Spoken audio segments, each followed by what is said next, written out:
Muy buenas noches. Habla Luis Castaño Botero, predicador de la Iglesia de Cristo. Recuerde que vamos a estar estudiando sobre la hermenéutica. En esta noche vamos a estudiar sobre la necesidad de la hermenéutica.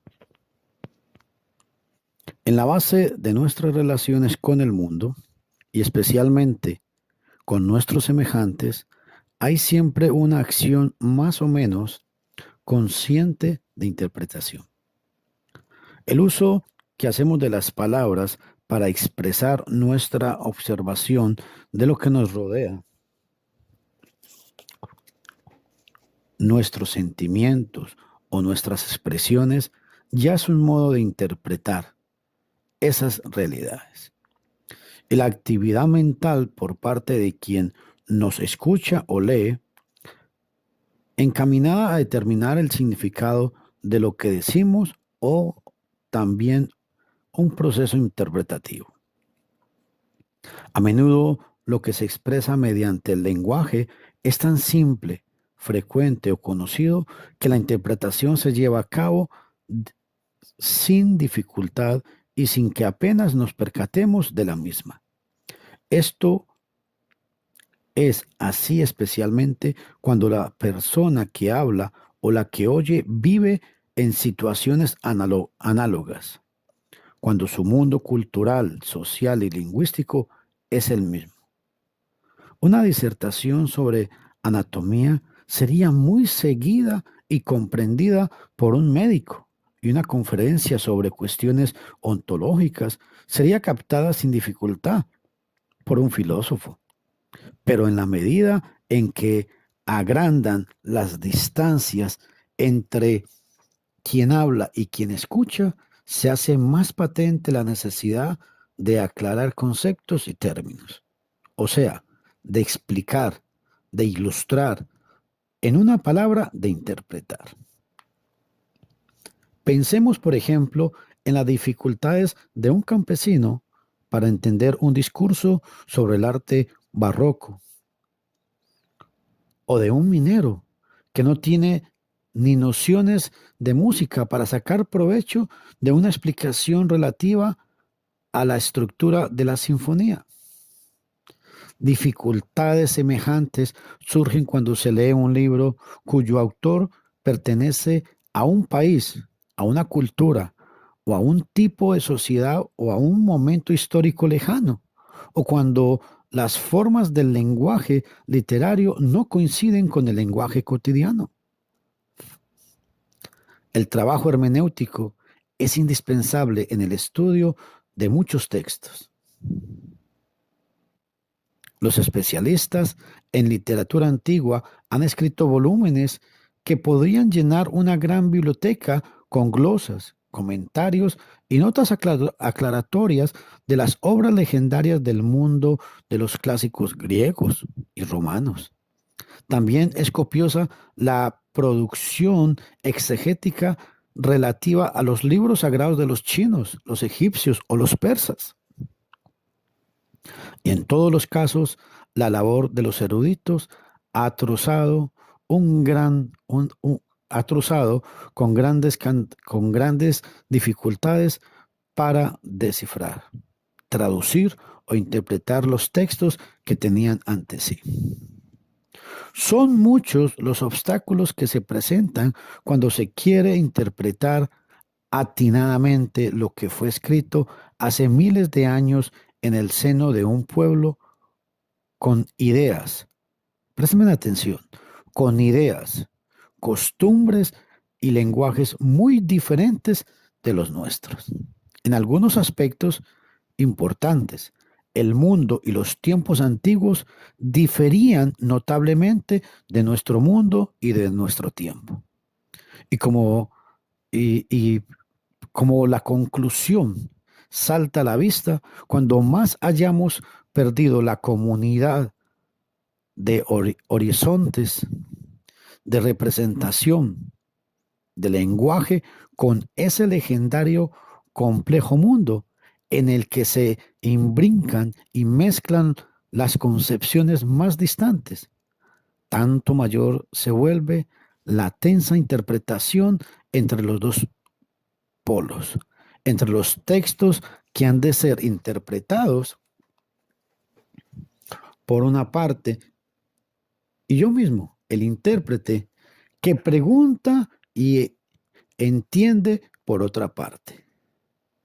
En el caso de la Biblia, las dificultades se multiplican a causa de su complejidad.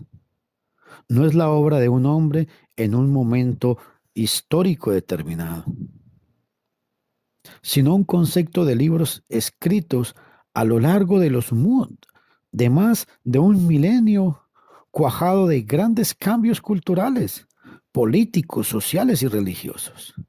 Si a esto se añade la diversidad de sus autores, estilos, géneros literarios, se comprenderá se comprenderá lo imprecioso de un trabajo esmerado cuando se trata de interpretar las escrituras hebreo-cristianas.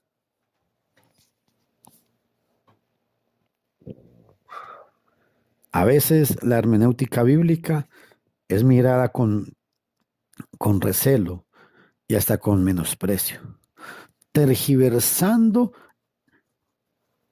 el principio de la, el principio de la perspicuidad, de la, o sea, cambiando, tergiversando el principio de la perspicuidad de las escrituras, propugnando por por los reformadores del siglo XVI, particularmente por Lutero. Se cree que lo esencial de la Biblia es suficientemente claro y no precisa de minuciosos estudios exegéticos. Ese es el concepto que muchos religiosos tienen hoy en día, que con solamente leer la Biblia ya podemos entenderlo todo. No, tenemos que entender muchas cosas, muchas otras herramientas para poder entender muchos conceptos de la Biblia. Obviamente, tenemos que pedir siempre la dirección de Dios, que su Espíritu Santo nos guíe y nos ayude. Pero siempre tenemos que entender muchos conceptos como la cultura, el idioma, el factor económico y muchos otros aspectos que hay de por medio. Pero tal creencia es insostenible. Cierto es que algunos pasajes de la Biblia son muy claros. Lo son especialmente aquellos que se refieren al plan de Dios para la salvación del hombre y para su orientación moral. Pero aún en estos casos los textos solo son comprendidos en la plenitud de su significado cuando se analizan concienzudamente. No hay en toda la Biblia un versículo más difícil de entender que Juan capítulo 3, versículo 16. Resulta comprensible aún para la mente más simple.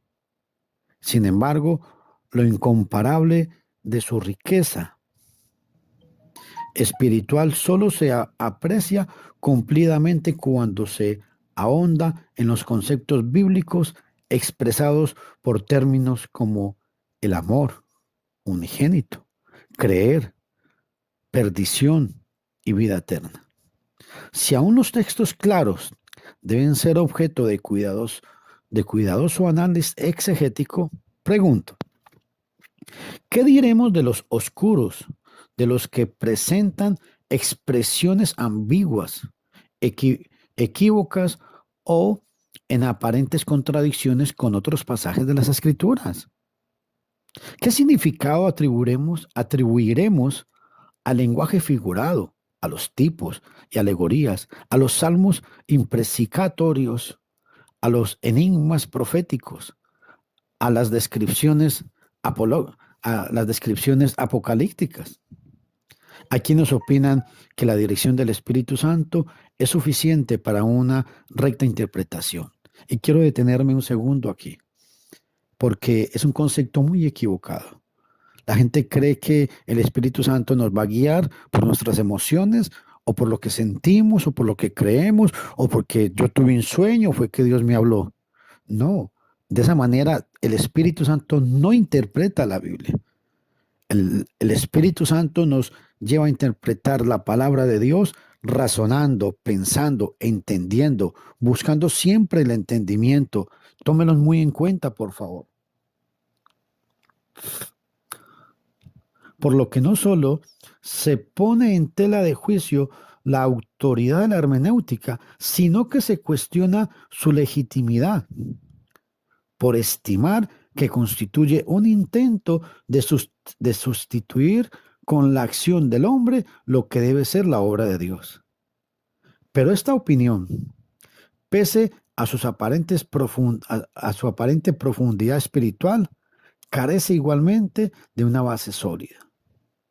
Es verdad que, como enseñó Lutero, posee la Biblia una claridad subjetiva producida por el Espíritu Santo y que, en frases del señor Karl Barth, la palabra de la Escritura dada por el Espíritu, solo por la obra del Espíritu de Dios, puede ser reconocida como palabra de Dios y que no podemos entender la palabra de Dios sino como acto de Dios, todo lo cual está en consonancia con lo que enseña Pablo en 1 Corintios capítulo 2, versículos 6 al 16.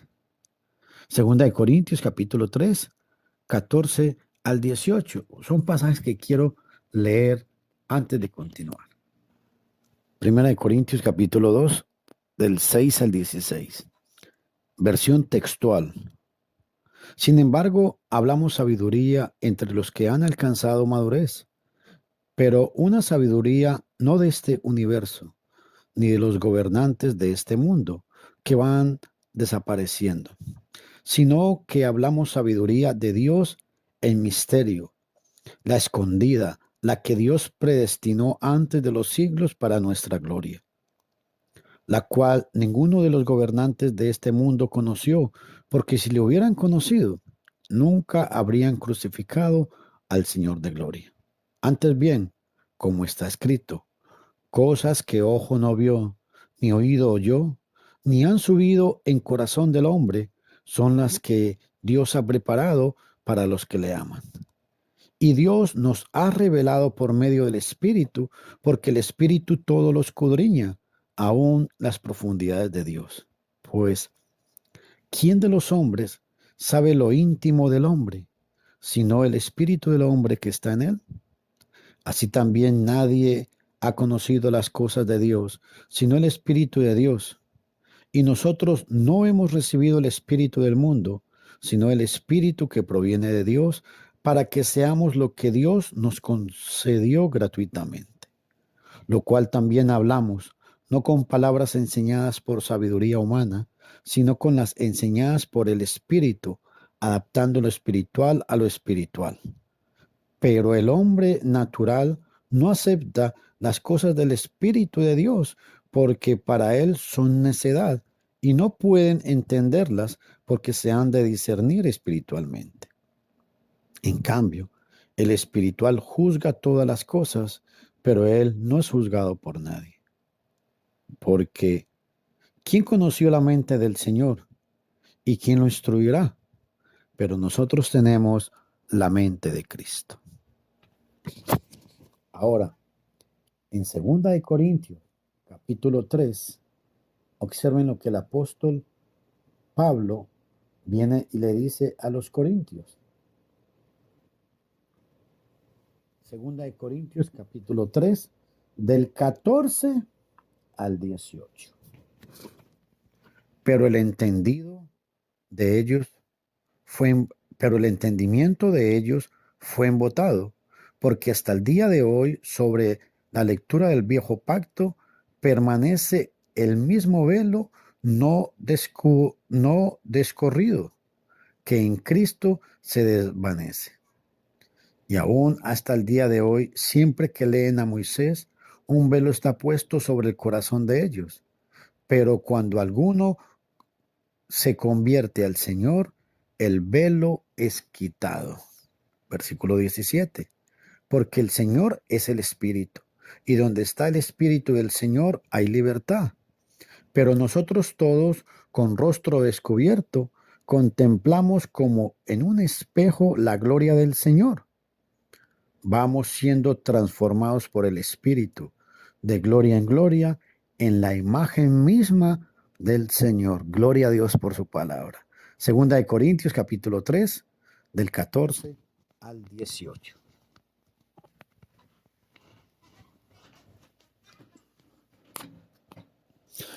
Pero debemos preguntarnos si el Espíritu Santo actúa normalmente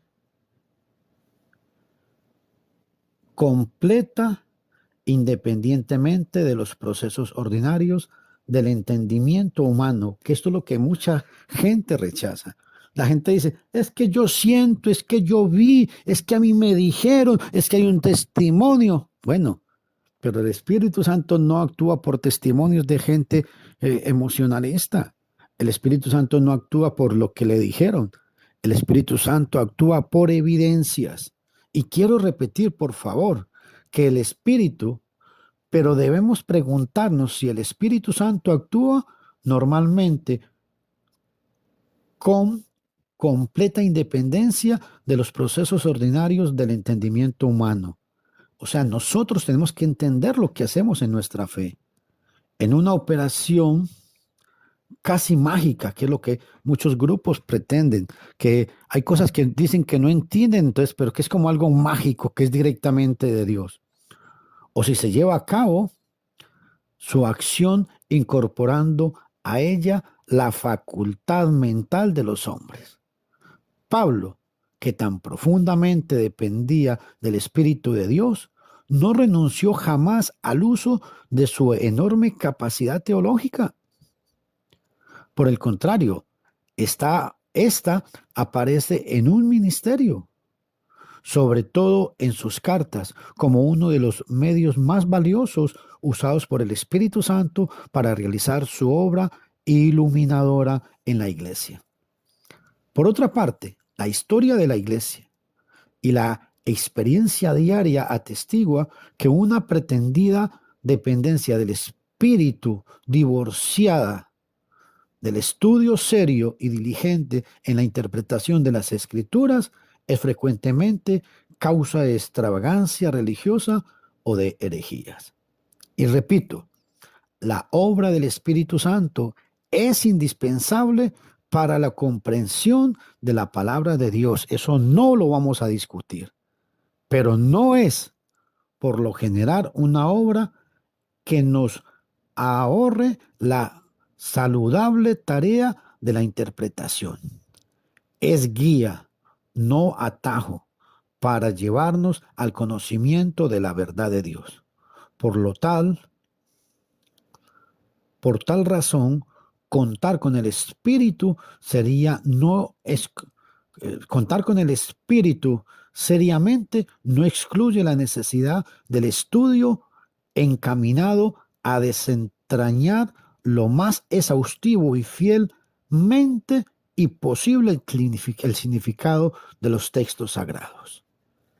Si alguien insistiera en sus objeciones contra la hermenéutica apoyándose en pasajes como los de Primera de Juan, capítulo 2, versículo 20 al 27, vosotros tenéis la unción del Espíritu Santo y conocéis todas las cosas.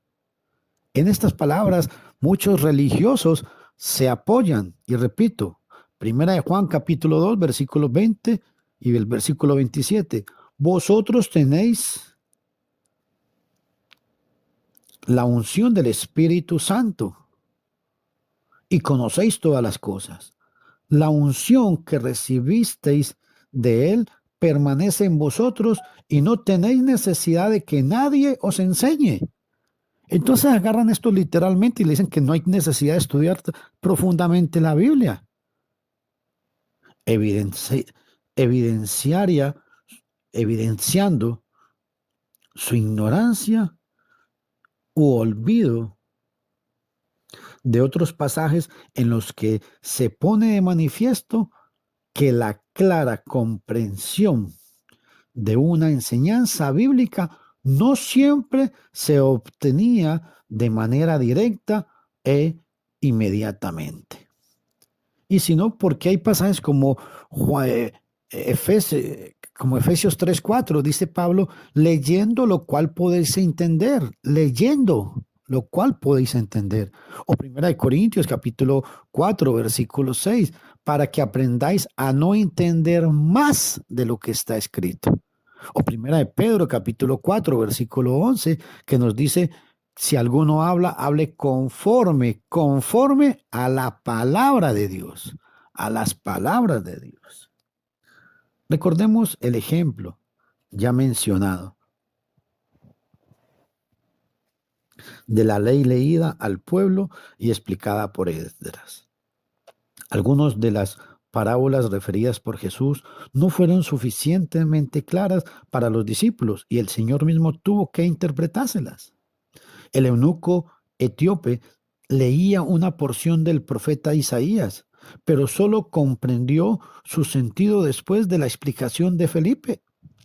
El apóstol Pedro, refiriéndose a algunas cosas de Pablo, afirma que son difíciles de entender y que los indoctos e inconstantes los tuercen al igual que las demás escrituras para su propia perdición. Segunda de Pedro, capítulo 3, versículos 15 y 16. Los diversos, los diversos ministerios cristianos que existieron en el primer siglo son los dones a la iglesia, Efesios capítulo 4, 11 y 12, para su edificación. Y uno de los principales deberes de todo ministro es manejar rectamente la palabra de verdad. Segunda de Timoteo capítulo 2, versículo 15. Me gusta cómo lo traduce la versión de las Américas, que dice que traza con precisión la palabra de verdad. Así como uno de sus mayores pecados es adulterar,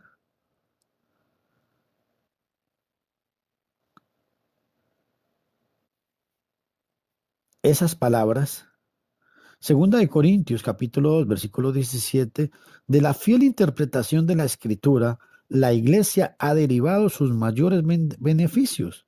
Por el contrario, la exégesis torcida de determinados textos ha dado lugar a los más variados errores y algunos de ellos nefastos, que han causado mucho mal tanto a la Iglesia del Señor como al mundo en general. Mucha gente hoy en día no cree porque hombres y mujeres inescrupulosos han agarrado y han maltratado la palabra de Dios. Bueno, mis amigos, en el próximo audio estaremos hablando sobre la interpretación. ¿Cómo es que debemos interpretar? ¿Cuál es el riesgo que debemos correr? Si es que hubiera algún riesgo. Recuerden que se habla con ustedes Luis Castaño Botero, predicador de la Iglesia de Cristo. Si tiene preguntas, mándemelas al WhatsApp 506 6011 8484. Sea concreto con las preguntas y recuerden, las preguntas bíblicas se tienen que responder con palabras bíblicas. Se despide ustedes, Luis Castaño Botero. Gracias por escucharme.